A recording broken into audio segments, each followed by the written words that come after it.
la segunda parte de la clase de Piaget es los estadios del desarrollo intelectual, es decir, cómo progresa la inteligencia, que Piaget lo descubre, digamos así, en grandes estadios, es decir, pasando, atravesando grandes estructuras que modifican sustancialmente la inteligencia del ser humano. Porque el gran problema que tenemos para, digamos, comprender a los niños es que muchas veces lo solemos, digamos, asimilar, ¿sí? La palabra viene bien, a nuestra propia estructura intelectual. Creemos que ellos pueden comprender como nosotros comprendemos los adultos, los jóvenes ustedes, ¿sí? Y sin embargo hay, digamos, grandes transformaciones en el modo de percibir, de comprender, de pensar el mundo. Primero, sobre los estadios del desarrollo intelectual, lo primero que tenemos que advertir son tres cosas. Piaget planteaba que las estructuras estas intelectuales eran estructuras universales. ¿Qué quiere decir esto? Que todo ser humano de cualquier cultura pasaba sí o sí y de modo evolutivo por los distintos estadios del desarrollo. Esto es, digamos que siempre a tal edad se daba tal estadio. Entonces, que uno encontraba una persona o uno entraba a un curso, a un año en la escuela, y entendiendo que estaba, supónganse, en segundo año de la escuela secundaria, decía, bueno, pues estos chicos están en el periodo operatorio formal, porque ya tienen más de 12 años. Bueno, pues esto no es así. Lo primero que tenemos que decir es que con investigaciones posteriores a los escritos de Piaget se ha refutado la idea de que las estructuras intelectuales son universales y que evolucionan. Cosa que por ahí en los profesorados se sigue enseñando una categorización, digamos, de edades, cuestión que yo las edades correspondientes a cada estructura las borro. Las únicas que, digamos, que coinciden son las del estadio sensorio-motriz y las del preoperatorio. Pero en adelante, después, ya no se sabe, digamos, si un sujeto, por ejemplo, de 60 años, no ha quedado en el periodo preoperatorio, que Piaget indicaba para los 6, 5, hasta los 7 años. Y ya vamos a ver por qué, lo vamos a probar. Por lo mismo, entonces, como les decía, punto 2, no hay que considerar las edades de las personas, sino hay que ver, hay que poder reconocer qué esquemas de resolución de problemas aplican en cada situación problemática. Ya lo que tenemos que pensar entonces es cuáles son los esquemas de resolución de problemas sensorio-motrices, los preoperatorios, los operatorios concretos y los formales. La noción de esquema, entonces, que por eso se la tienen que apropiar también, les va a ayudar para pensar, es fundamental para pensar y analizar esto. ¿Cómo resuelve problemas alguien? Entonces no importa si tiene 60, 15 o 10 años. Lo que yo tengo que mirar es cómo resuelve, cómo enfrenta o cómo se equilibra también frente a un conflicto que le propongo. Por ejemplo, si alguno de ustedes hoy se ponía a llorar cuando yo le presenté la situación conflictiva del trabajo, Que no faltó mucho, por eso, independiente. bueno, yo digo, este está en el sensorio motriz. O sea, está entre el nacimiento y los 2 años. Está bien. Bien, entonces, vamos a ver primero cuáles son los estadios. Los estadios son grandes estructuras que, digamos, van atravesándose, y tenemos el estadio sensorio-motor, el del llanto. Ese va desde el nacimiento hasta los 2 años. Se llama sensorio-motor porque desde el nacimiento lo que prevalece son las conductas motrices, los movimientos, como todos los reflejos que vimos en la clase pasada y en la otra anterior, reflejo de prensión, succión, y también esquemas sensoriales, es decir, reflejo de visión, audición. El bebé solo se conecta por el mundo, solo se conecta con el mundo a través de estas acciones motrices y sensoriales. Percibe el mundo y actúa, pero no hay, lo importante es que no hay pensamiento, no hay lenguaje, no hay memoria. Es decir, no hay actividad propiamente mental, más que sensaciones, ¿sí? Y respuestas motrices, pero no pensamiento, no lenguaje, no memoria. Lo típico es que un bebé, por ejemplo, en el primer periodo de su vida, los 6 meses, los 7 meses incluso, cuando uno le quita un objeto de su vista, el bebé al principio no lo busca, porque el objeto desaparece.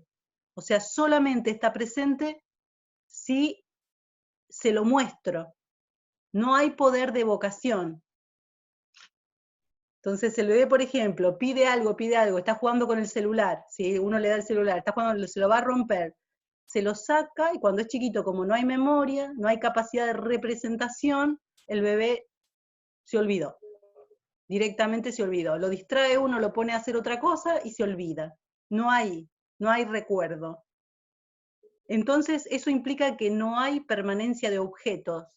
A eso se le llama no hay permanencia de objeto. Y lo típico del sensorio motriz son las reacciones circulares. ¿Qué son las reacciones circulares? Las repeticiones. Repite 20.000 veces la misma conducta. Uno le pone la mano al bebé y el bebé, digamos, lo aprieta. Ejercita la aprensión. Repite la conducta. ¿Por qué? Porque está consolidando el reflejo. Así que lo que tienen que saber de este periodo es simplemente esto, ¿no? Solo hay conductas motrices y sensoriales. Llegando a los 2 años, vamos, digamos, llegando ya en el año ya, ¿no? En el año ya hay permanencia de objeto. Quiere decir, uno le saca, digamos, le quiere hacer dejar el chupete. Se lo saca y lo va a esconder en algún lugar. El bebé llora, se acuerda, lo pide. O uno, digamos, está jugando con algo y se lo saca. Y el bebé llora porque se acuerda. No es como el bebito, digamos, ya de los 3 meses, de los 4 o 5 meses. No. Empieza a haber permanencia de objeto y además reconoce señales. Por ejemplo, empieza a darse cuenta que la mamá está preparando la mamadera porque escucha los ruiditos y reconoce y se pone a llorar. O la mamá dejó la mamadera tapada con un repasador y le dejó la parte de abajo, digamos, visible, porque se está enfriando la mamadera. Pero ve el repasador, ve la base de la mamadera y la empieza a pedir. Reconoce señales. Ese es el indicio de que está empezando el lenguaje. y las funciones simbólicas. A partir de los 2 años, por lo tanto, pasamos al estadio preoperatorio.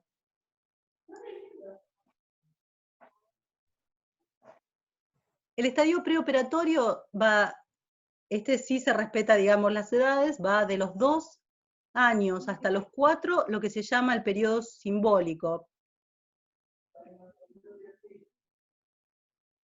donde comienzan las funciones simbólicas. Es típico, a ver, ya vamos a ver un poquito más adelante qué es el símbolo, así que eso lo pasamos ahora rápidamente. Y luego hay 2 subperiodos. Lo único que quiero marcar en esta parte es que en el estadio preoperatorio hay 2 subperiodos. El preoperatorio simbólico, que va de los 2 a los 4, y el preoperatorio intuitivo, que va de los 4 a los 7.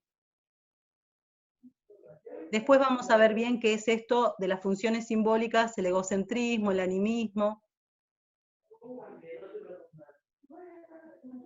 Luego, a los 7 u 8 años, si todas las condiciones escolares, las condiciones ambientales son propicias, va a pasar al estadio operatorio concreto, en donde empieza a dominar lo que se llama la lógica de las clasificaciones y la lógica de las relaciones. Va a empezar a clasificar y a relacionar. Ya vamos a ver qué es. También aparece a partir de los 7 u 8 años una memoria más elaborada. Ahora, esto no se da si la escolaridad es una escolaridad conductista.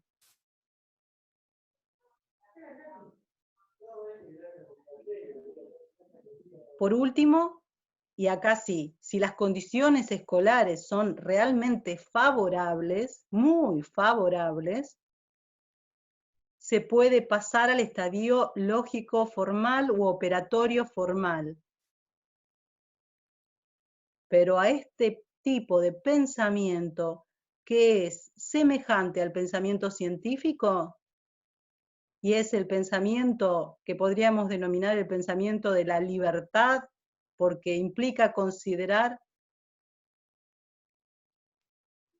lo posible, lo que puede llegar a ser más allá de lo real, de lo que es. Esto Delval dice, muchas personas no lo alcanzan y la sociedad habitualmente no lo reclama ni lo desea. A ver, paremos aquí.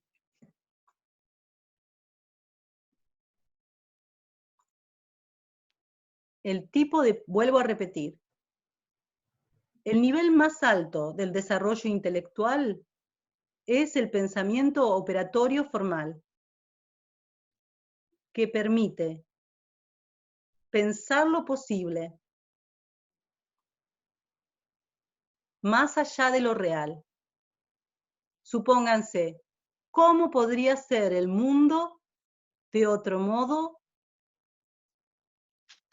Y no, digamos, quedarnos con el mundo tal como lo tenemos. Delval, vuelvo a decir, dice que este tipo de pensamiento, la sociedad no lo acompaña, no lo habilita, ni lo desea. Es como criticar la realidad, como que todo el tiempo estás buscando criticar algo que ves, la realidad sería. En principio criticar, pero en segundo plano es pensar lo posible, otra realidad. Suponete vos decís, a mí esto, por ejemplo, suponete vos, la desigualdad del mundo no me gusta. Y entonces vos decís, se me ocurre proponer otra forma. ¿Y actuar en consecuencia, profe? Y claro, y sí, sobre todo actuar en consecuencia. ¿Sí? Entonces lo que Del Val dice, esto en realidad no va a ser propiciado en general por las sociedades, mucho menos por los poderes. Entiéndase que un poder, ¿sí?, no es el único, el poder político, hay muchos poderes. El poder se sostiene en un estado de cosas dado. ¿Qué quiere decir? El que está arriba sigue arriba y el que está abajo sigue abajo. ¿Cómo dijo? Bueno, lo primero. Sí, el poder se sostiene sobre lo que se llama un status quo, Ah, sí, no había entendido. un estado de cosas. Sí, sí, sí. Y esto implica que el que está arriba y el de abajo abajo. Y el pensamiento operatorio formal va a pensar lo posible, más allá de lo real. ¿Sí? Entonces, tiene que ver con esto de plantear una hipótesis de cómo podría ser otro mundo. Pero bueno, este tipo de pensamiento, lo que yo digo, ¿no?, es que la escuela secundaria rara vez lo propicia. Y seguro el conductismo lo trata directamente no entra dentro de sus planes. Si lo único que pide el conductismo es repetición. Si anula la subjetividad. Si anula el pensamiento.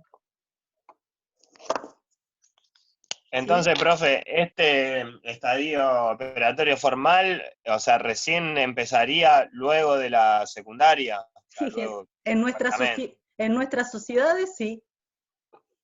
En nuestras sociedades sí. Digamos, en nuestra educación, tal como está ahora, en la mayoría de las escuelas empieza después, en la facultad. Por eso, digamos, y muchos llegan al nivel superior, lamentablemente no es culpa del alumno, llegan en condiciones todavía de pensamiento preoperatorio. Porque cuando vos te hacen repetir todo el tiempo información, ni siquiera se te ejercita la lógica de las clasificaciones y de las relaciones. Entonces, ¿qué pasa? Cuando un profesor te propone una operatoria, decís, ¿qué es esto? ¿Qué es pensar? Porque nunca antes te habían propuesto pensar de esta manera sistemática, ¿no?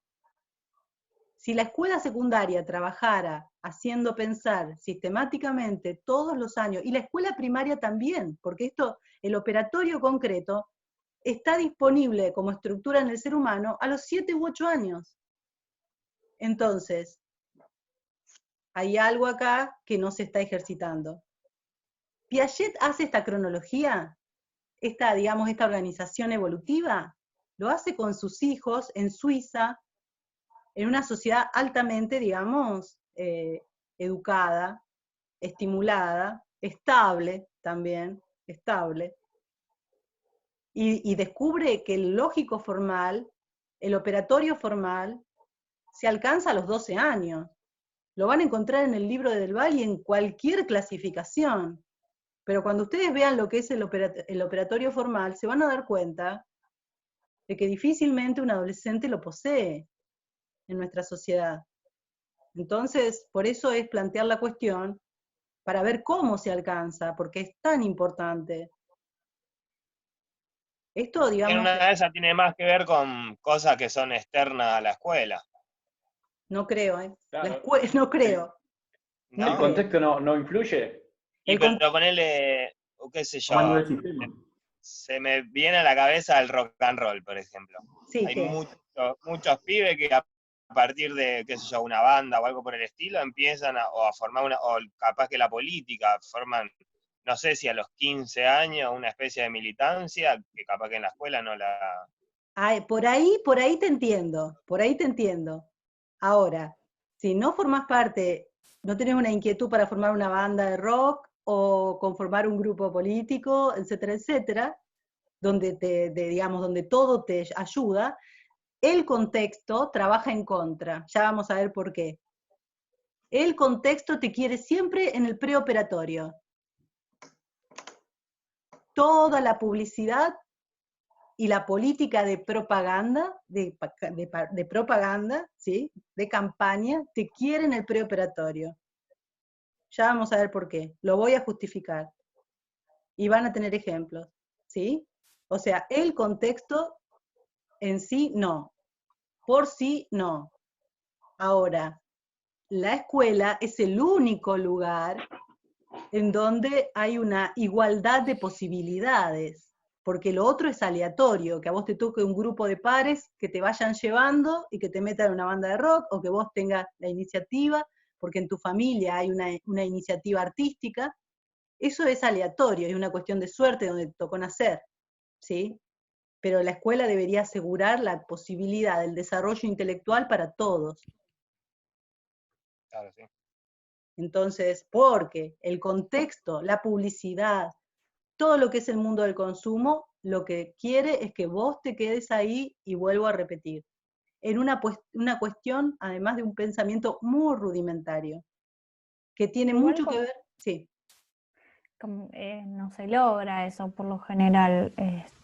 Como que los contextos suelen reinfluir en lo que cada chico pueda alcanzar también, porque venir de distintas clases sociales suele hacer que algunos chicos lleguen a entender algunas cosas y otras no, digamos.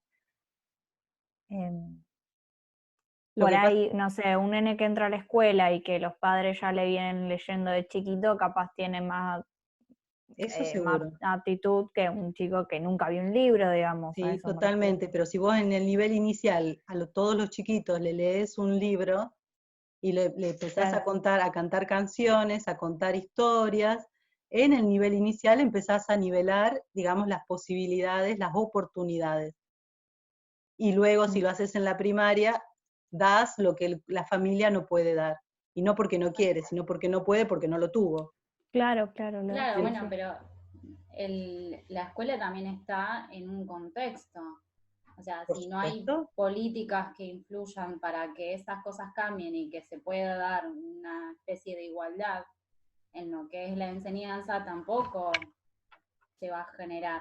Entonces por ahí como que Sí, pero me queda medio sí. lo que pasa es que, viste, los docentes tenemos un problema con el contexto, porque también reproducimos desigualdades sociales, y esto es lo que estudia Sí. Bourdieu, ¿no? A veces, cuando un mismo profesor va a trabajar a una escuela, a un contexto vulnerable, termina bajando los brazos cuando en realidad la didáctica, por ejemplo, dentro de un contexto vulnerable debería ser máxima, porque vos tenés que apelar a todo, al arte, a la cuestión del dibujo, a la cuestión de lo concreto, de lo vivencial, y se puede establecer una diferencia. Ahí también depende de la formación también que tengamos. Por eso, de eso se trata, de eso estamos hablando. Claro, por eso. O sea, pero la formación docente hay cosas que no se ha tenido en cuenta durante varios años. Mira, el contexto no se ha tenido en cuenta, es decir, eso es una realidad. Debería haber incluso una didáctica específica para estos contextos, donde vos tenés que elevar el nivel, digamos, de, por ejemplo, de tu narrativa. Tenés que elevar el cuidado del principio de discrepancia. Tenés que tener más que nunca digamos, en presencia las cuestiones teóricas. Porque solo, digamos, además de esto, lo tenés que ir a buscar donde esté, ¿no? Donde esté, ahí. Entonces, y el hecho de, a ver, la cuestión es una cosa que olvidamos a partir de esto que vos decís de la importancia del contexto, es que un docente apasionado y comprometido, un docente puede hacer una diferencia muy importante. No se olviden que los chicos, cuando están en el nivel inicial, si la seño dice algo, la seño tiene toda la autoridad del mundo. El chico va a su casa y le dice, no, la seño dijo tal cosa. Y tiene más valor la palabra de la seño, comprometida y apasionada, ¿sí?, que la propia autoridad de los padres. Entonces puede incluso el niño enseñar en su hogar. Puede, digamos, marcar una diferencia. Por lo menos yo creo fervientemente en la educación y por eso estoy acá. Después podemos bajar los brazos, siempre hay tiempo. Pero bueno, a lo mejor es un error perceptivo mío, una ilusión, pero no, yo por lo menos... Para mí es el camino que por lo menos ahora tenemos, siempre se puede pensar algo distinto o mejor, pero bueno, es como también para tener en cuenta a lo que uno también se tiene que enfrentar, que no va a ser lo ideal. Pero por eso mismo, ustedes lo que tienen para ver, ejemplificar este concepto del estadio operatorio formal, en realidad ustedes lo primero que tienen que empezar a pensar lo posible, más allá de lo real, dentro del campo educativo. Es decir, y para eso hay que hacer experiencia. No se lo puede hacer desde la crítica, hay que estar ahí y hay que experimentar, experimentar, experimentar, hasta que algo dé resultado, o muchas cosas den resultado, y entonces, bueno, ese es el camino del pensamiento del operatorio formal. El planteo de una hipótesis, la concepción de lo posible y la experiencia. Y así, digamos, y trabajar además, como dice ahí, con términos teóricos nuevos, aplicarlos a los términos teóricos. No están para que queden dormidos en los libros. Porque si uno no va con teoría, lo hace desde el sentido común. Entonces dice, ay, me parece que tal cosa, que tal otra. Pero si la humanidad produjo mucho conocimiento, lo que pasa es que los contextos actuales desvalorizan el conocimiento. Todo, digamos, todo es, digamos, espontáneo. No, el pensamiento es difícil. Claro que es difícil. Hay que tomarse tiempo para el pensamiento. Y el pensamiento es un trabajo. Común, por ahí se relaciona mucho con el contexto también. No te escuché muy bien. Y por ahí el sentido común también se relaciona mucho con el contexto. Totalmente. Yo lo voy a, cuando veamos ahora en la clase que viene el preoperatorio, vamos a profundizar en eso, y yo les voy a explicar cómo el pensamiento preoperatorio es sentido común y además es, digamos, el conocimiento compartido, esto de la opinión fácil o del pensamiento corto sin justificación, donde yo digo lo que opino, pero no doy sustento. Todo el pensamiento que da vueltas en las redes, el pensamiento corto que permiten las redes, trabaja mucho de esa forma. Todo lo que anda dando vuelta en la actualidad, digamos así, a esta velocidad increíble, va por esa vía, por la del preoperatorio. Y solemos vivir, cuando la vorágine nos arrebata, en ese tipo de pensamiento. Resolvemos incluso problemas así, de manera apurada, sin profundizar. Tomamos decisión. Sí, dale. Con respecto al preoperatorio, usted dijo, bueno, que como que lo dividía, 2 a 4 lo simbólico y de 4 a 7 lo intuitivo. Sí, ¿Lo intuitivo qué sería? ¿Eso lo del egocentrismo? Te lo tengo que explicar, tranquilo. ¿Qué vamos a hacer? ¿Vamos a volver a entrar o por hoy dejamos? ¿Cómo quieren? Pregunto. Es presentación del tema. Hasta acá es una presentación del tema. Tengo que desarrollarlo a cada uno de los estadios. No me voy a detener en el sensorio motriz. Voy a detenerme en el preoperatorio, en el operatorio concreto y en el lógico formal. El capítulo de Delval, el 7, es todo para preoperatorio, operatorio concreto. Tenemos tiempo, no hay apuro. Yo no quiero, digamos, saturarlos con conceptos. Si hoy hacemos la presentación del tema, ustedes se quedan pensando. Y la clase que viene avanzamos y sí hacemos todo lo que es el capítulo 7 de Delval. Es decir, todo lo que es preoperatorio y operatorio concreto. ¿Cómo quieren? A mí me parece dejar acá. Bien. Sí, porque ya me están las neuronas así como... Bueno, me parece bárbaro, o sea, está bien. Yo estoy disponible, pero la cosa tiene su límite. Sí, Milton. Yo por mí me mandaron a comprar jamón, así que... Tenés que ir. Bueno, nos vemos entonces el martes que viene. Bueno. ¿Sí? Perfecto. Bueno, Perfecto. vayan Chao, pensando, Entonces, nos quedamos sí. pensando. Bueno, Bien. muchas gracias. Chao, profe. Chao. Chao, Profe, profe. chao, hasta luego. Chao, chicos. Hasta luego. A ver, la grabación.